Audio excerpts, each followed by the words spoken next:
We trust and hope that you have enjoyed the starters with a bit of energy and without much ado, I'm going to hand over the mic over to Dr. Abdul Qadir Aljunaid. And as I mentioned earlier, he was a former mayor of Taiz in southern Yemen and also a physician and an activist as well. He's written this book, which is called Present Time in Sana'a, covering his 300 days of incarceration in Sana'a. So without much ado, I'm handing over the mic to Dr. Abdul Qadir Aljunaid. Thank you very much.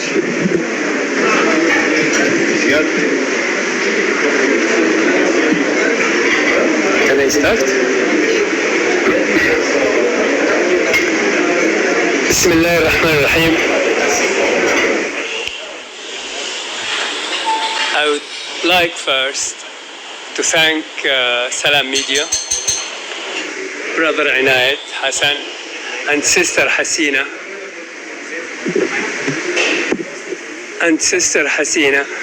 Without her, we wouldn't have been in touch with you or with Salam Media.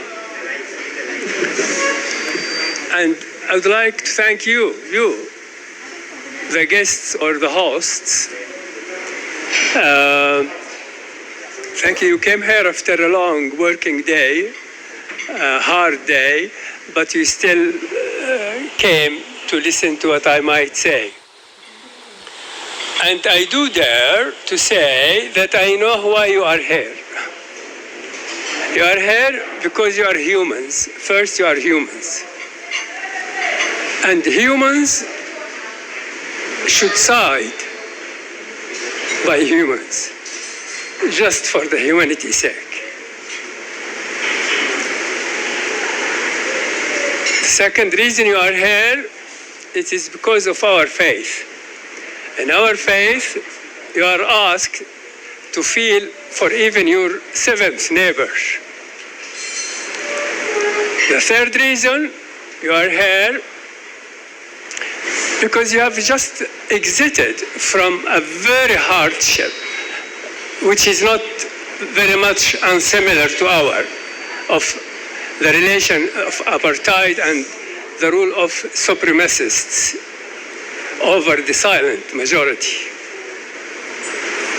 From that point, I would say that yes, we have got rid of our supremacists in 1962.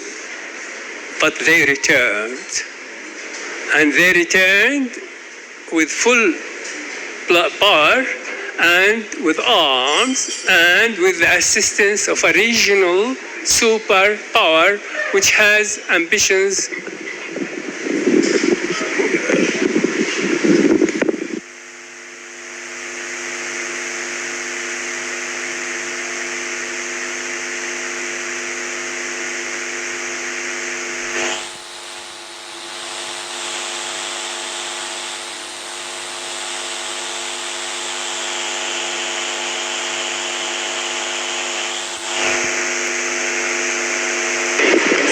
which has aspirations, greed, and ambitions, and even imperial ambitions of its own, and came and patiently played that designs and playing around and messing around for almost 2 decades until they grabbed us.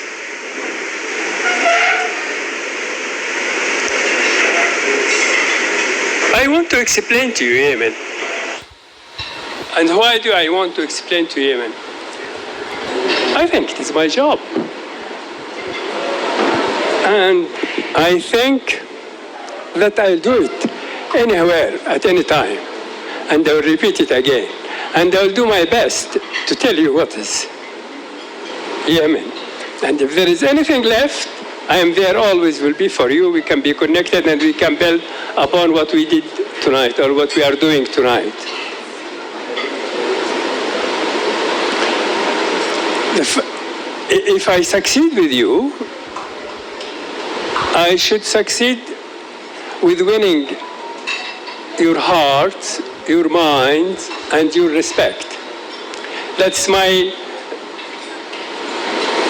scale of success.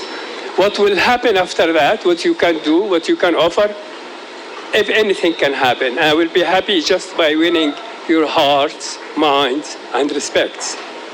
And I can't do that if I don't make you understand Yemen. Everyone talks about Yemen, but I don't think that anyone tells what is Yemen and what is going in Yemen. And that's what I will try to do today.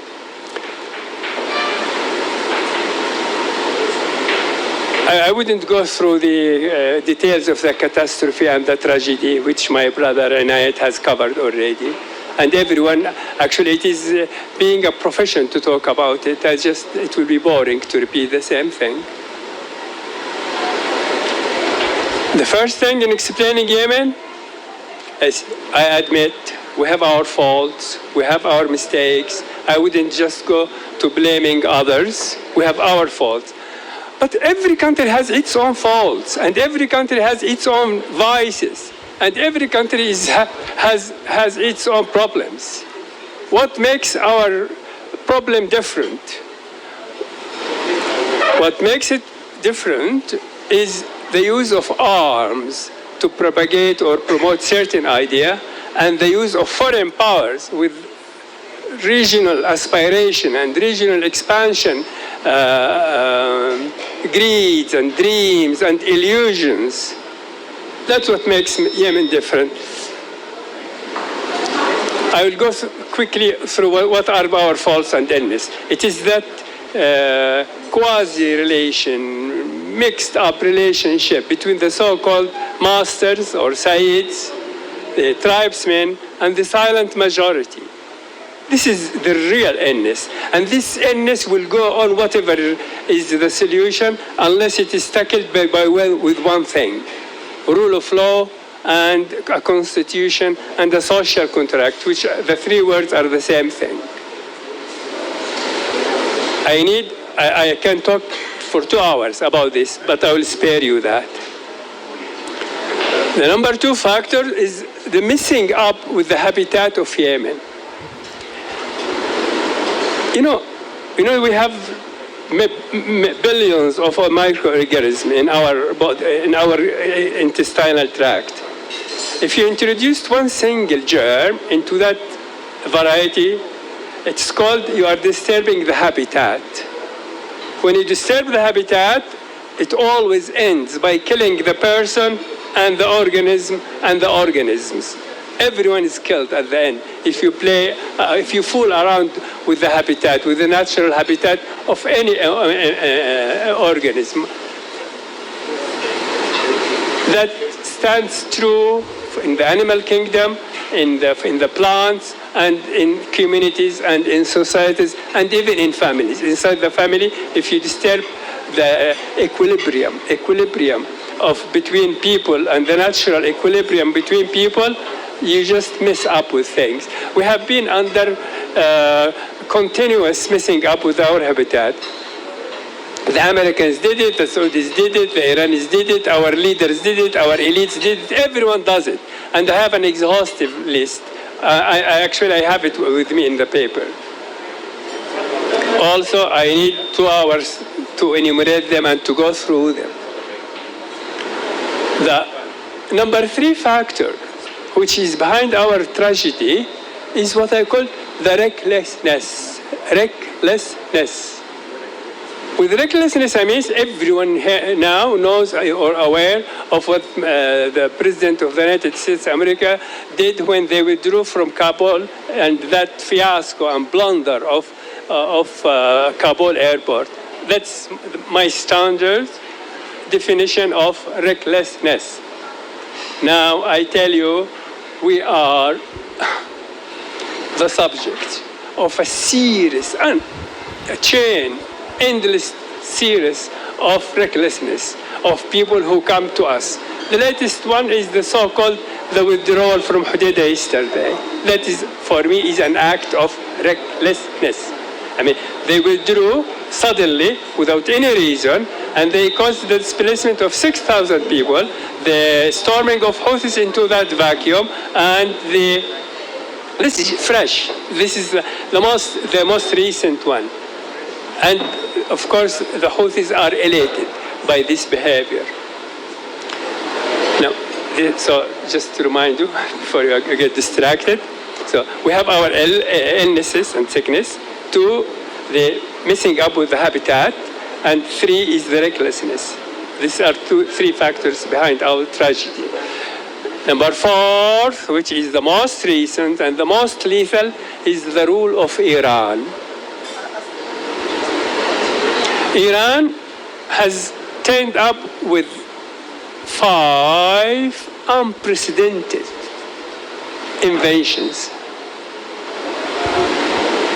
through which it has grabbed already 3 countries, and we are the one ripe to fall into its basket, and in preparation for the 5th one, which most likely will be Saudi Arabia. Now I'll talk a little bit about Iran. The greatest invention of Iran is the invention of local militia. People, they jump into people with different sect, with different ideology, even among Islam, and with people that have lived peacefully and nicely with their folks for 100 years, for 1,200 years, and they start to stir them and start to fill them with grudges, and they start to invite them to Tehran. And actually, whenever I am from the city of Taiz, still besieged now for the 6th year on a run by the Houthis. I call them the pistachio folks. People who are our friends, we know, and suddenly they disappeared. And when I ask about where they go, oh, we were in Tehran, right? Okay, did you bring me with you some pistachio? So it was my joke, my standing joke to all these people, pistachio people. Lots of them went to Tehran in the last 20 years or more than, last 20 years before the start of the war, when I was still there. Yes, it meddled with everything in our country and messed up with everything.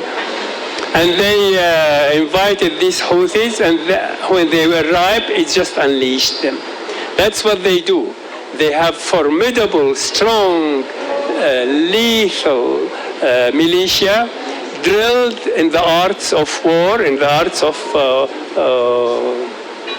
tactics, and the use of different arms, and they are unleashing them against their own neighbors. These people that I ask about pistachio, they were unleashed against me, myself. People that I used to joke with them. And they become suddenly, We started to be in a madhouse. Everyone is attacking everyone. So, lethal local militia is the thing that Iran has turned up to grab all other countries without spilling one drop of blood, of its own blood. Or the blood spilled is ours, whether those of militias or the victims. This is really a state-of-art affair of grabbing countries. We fear these local militia more than the nuclear bomb. All the West concern is with Iran's nuclear bomb. We do care less about this nuclear bomb. What this nuclear bomb would achieve for them that their local militia didn't? Nothing. Local militia is the thing. Number 2, the art of asymmetrical war. With the art of asymmetrical war, they prepared themselves, they made self-ready that no greater power, no...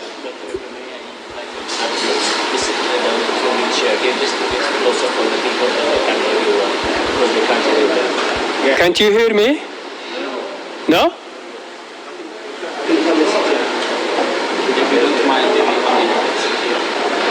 I can talk, don't make it so loud. No, it's just for the record also. Just for the record. Talk loudly and keep the mic. I prefer her. Because I have an issue with my knee. Because there is my They can't see you in the back. I can raise my voice. I can. Okay. With the asymmetrical war, they prepared themselves to fight a much greater power than themselves. For example, the United States of America. And they designed it in a way that they can bleed a country, a mighty country, the superpower. They can bleed them in a way that they will hesitate to attack them. Yes, the United States can make the Iranians perish from the face of the ground, of earth, but they would rather not, because the costs are acceptable for them. So this is the art of asymmetrical war. They checked the superpowers not to do to them as what they did to Saddam Hussein for Iraq, for example. This is the difference between Iraq and Iran when they attack. They wouldn't mind for Iran to see the backside of Iran, but they can't. And this is the second invention of Iran. The third invention,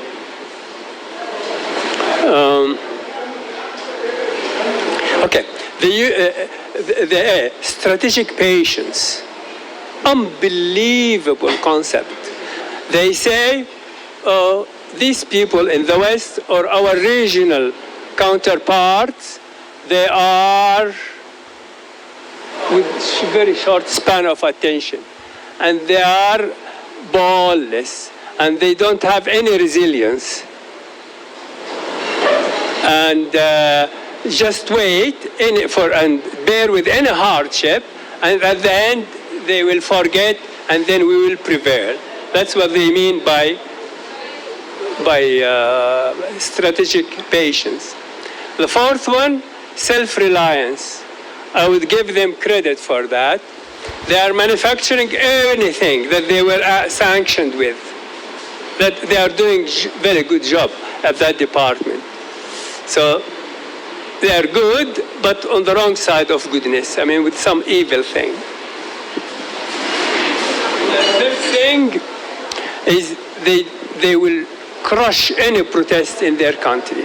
I mean, there is no way for anyone to dream or to hope that the Iranian people can rise. Believe me, Iranian people don't like those mullahs of Iran and the rulers of Iran. I know what I'm saying. I know what I'm talking about. But they have no way. They have the Basij. Basij is their local Gestapo everywhere, and they will just demolish anyone, and without any warning. They will just finish them. So that's what we are against. They have attacked us with our own people, and they have kept everyone paralyzed from outside to help. Everyone here is mentioning Saudi Arabia. One like me, okay, I'll define myself, right? I'll consider myself a little bit on the side of intellectual side. On my thoughts, I'll be to the liberal side. On my behavior, I will be towards the conservative side, to the conservative side, okay? So you can, why I explain myself? Because in a normal day, from the time I became conscious about myself, I was unhappy with everything that Saudi Arabia did with Yemen.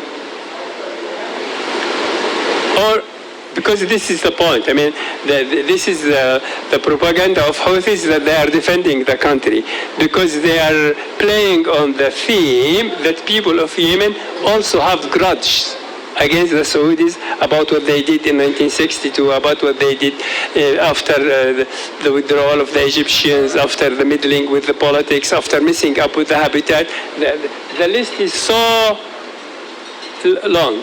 I was always on the other side of Saudi Arabia until the 26th of March, 2015. because that's the way I am, the way I defined myself. I can't be with that. And also, I didn't want anyone to mess up with the habitat of my country. And they did do that in the past, right? Now, on September 21st, 2014, Houthi made a coup and grabbed the authority. He took over Yemen. At that time, I felt it is bye-bye Yemen. And for the following 6 months, I suffered.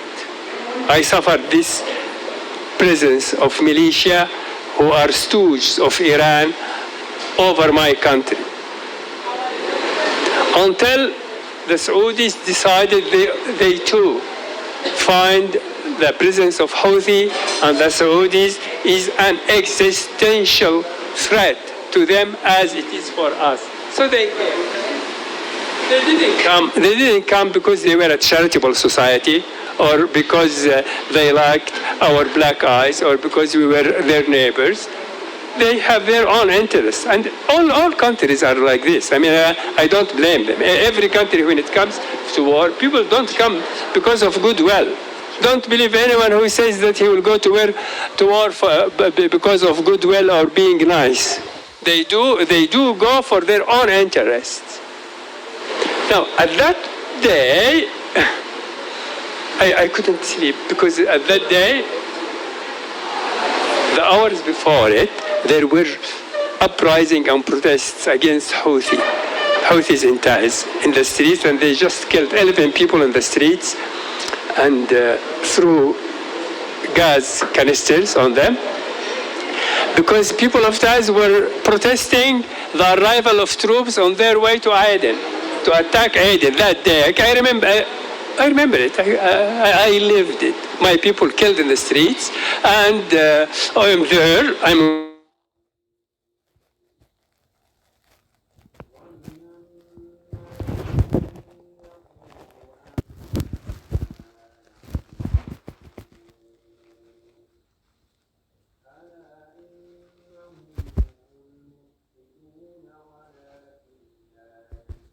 We resent it when we are called that we are fighting by proxy to the Saudis. I wouldn't fight for the Saudis by proxy. I will fight for my own cause, for my own reasons. All this overlapping is adding up to confusion that happens to explaining Yemen. My job here is to explain Yemen to you, and I have only 30 minutes, I was told, and I will be willing to be in touch with you at any time. If I want to ask you one single thing, if you are deciding, no, we should stand with these people, I would ask for you 2 words. One, no one is allowed to use arms against his fellow people to promote an idea or a thought or a faith or a sect or whatever. No use of force. You can believe whatever you want, but you shouldn't force it on me. Number 2, no foreign power should come and prop up and insert grudge in any people in my own country and stir them and prepare them and then unleash them on the others. Or if you want to be neutral, if you want not to be frankly with us, just ask these 2 very legal, very legitimate demands. You will be doing us fine. I don't like handouts. I don't like food aid. I don't like statements. I don't want all of this. Actually, we are bored of it. Actually, it is counterproductive. The ones who did perfect job with you, for me, are the African Americans. When they made it no means no. Apartheid should not go on in South Africa. And I remember it. I'm a veteran. I'm 72, but I forget nothing. And I'm curious. Whenever there is a thing anywhere, I try to do my best to know what it is all about. If you want to do us a favor, do to us what the African Americans did to you. Gently, softly, raise your voice. These people are the real underdog, and you will stand with them. It is infectious. Some people will come beside you. No one is doing this job. I am trying to do this job. That's why, for me, you are very valuable to me, because I couldn't find any audience as listening and as caring as you are. If there is anything you would like to ask after that, I gladly will respond.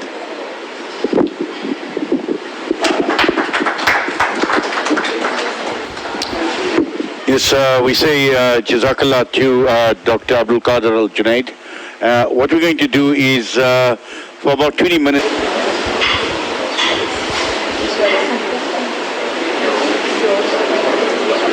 are you all hungry? Assalamu alaikum, Dr. Abdul Qadir. I would like to ask you, now we are already inside the war.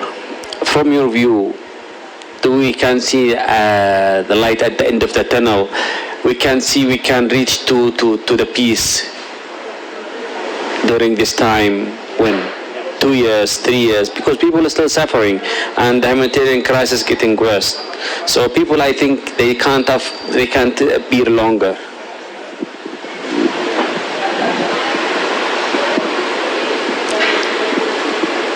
Houthis didn't start all this because they are joking or fooling around or messing up with just saying or just responding to a whim.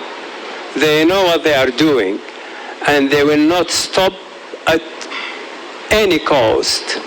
So this should be clear to answer your question. Number two, the Iranians, since 1979, the arrival of Khomeini and the rise of the Islamic Republic of Iran, and this business of exporting revolution, they are not joking. An Arab country fell into their basket every decade. We are in the fourth decade, and they are expecting the fourth decade yield to ripe and to fall. So these people, I make a bet with anyone who think that they will respond to any goodwill gesture, or they will agree to reach a peace negotiated deal. They will never, right? The other hand, our side, that's their side. So they're hopeless to it. They will play around, they will fool around, but they will never. They will kill, they will destroy, but they will never. The other side is not a match to them. They are fragmented, and they are not doing well in the arts of militia and of asymmetrical war. And they are, as states, they are not a match for Iran. So they don't have a leverage. I dare anyone to reach a deal if he doesn't have the right leverage. So for me, watch my lip. Now, tomorrow, after 1 year, after 10 years, there will not be a negotiable peace deal. What is going on now? Now they are very active. Peace, peace, peace, peace, peace, like parrots. Everyone is saying peace, peace. These are the options of peace. Some of them, now look, we are tired of war, we are tired of seeing your tragedy, just surrender to this Houthi Iranian complex, and just put up with it and bear with it. I'll tell you, I know my country, I know Yemen. This will not bring stability and will not stop tragedies. So this is number one option on the table now. Number two, some smart people in think tanks in the Western capitals have gathered, this Western analysis, I gradually creep to be part of our problem. they turn up with the most hallucinated ideas. They say, okay, we can spot that there are 5 entities in this country, and in every country there is a warlord. So let us divide this country on the lines and divisions of these warlords. So fragment the country. Any solution that fragments Yemen is not a solution. Any solution which make these warlords heads of these regions will not bring stability and will not stop the tragedy. The only solution is we are diverse, and we are 40 million, by the way. We are not few in number. And I call the majority of these people are the silent majority. Not the Houthi is a very minority. It's very little in size compared to the rest of Yemen. And even the tribes are compared with the rest of Yemen are not a majority. The majority are the silent majority, professions, peasants, farmers, immigrants, expatriates, every, just name it. All the people the taxpayers are the silent majority. These people are not taxpayers, by the way. These tribesmen and these masters or nobles, they don't pay any tax. Okay, they're just there in remote areas, and suddenly they will become very artistic with the use of lethal tools, and they got everything. So, either surrender or fragment our country, or win the hearts and minds and respects of these people, the silent majority, and lead them in a good thrust. Prop them up in one thing, but you should catch their imagination. You can't lose their trust and their respect. And then you ask, why don't you fight for your answer? How can I fight with you when I don't respect you and I suspect you? And this is the rule of the coalition, unfortunately. They lost the hearts, the minds, and the respect of the silent majority.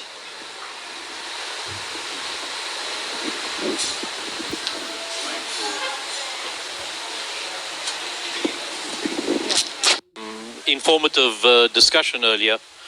From what I understand and from what you're just saying is that the Houthis will never give up in terms of the way they are conducting themselves and being backed by Iran.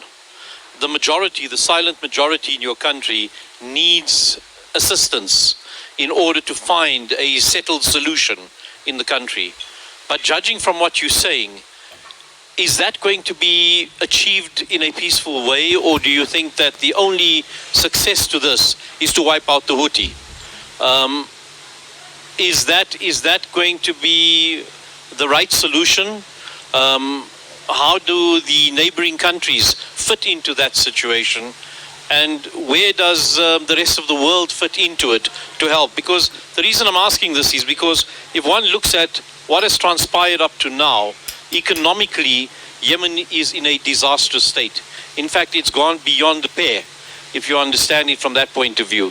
So for the next 10 to 15 to 20 years, if a solution is not found, unfortunately, Yemen seems to be, in a situation that could probably be washed down, the ocean, or otherwise just become a barren land.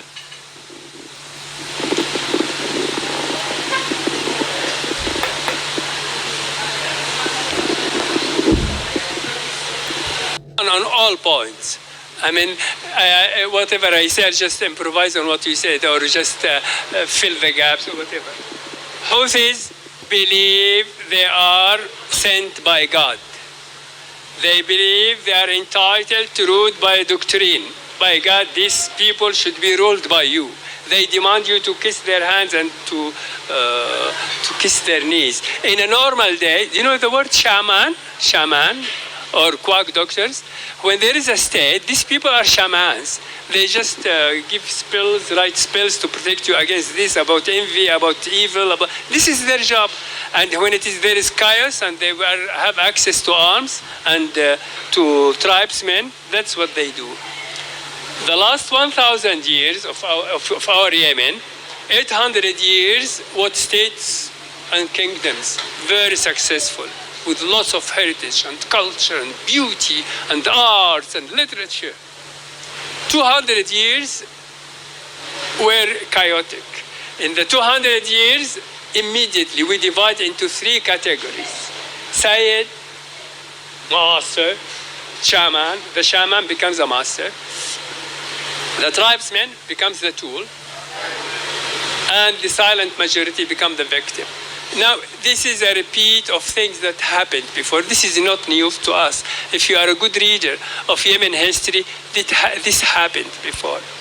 Now, the problem with these analysts that really turn me mad, Western analysts, they say, oh no, something like this happened in so and so. And they forget to mention what happened during the last 1,000 years. So because this has happened before, so this is Yemen.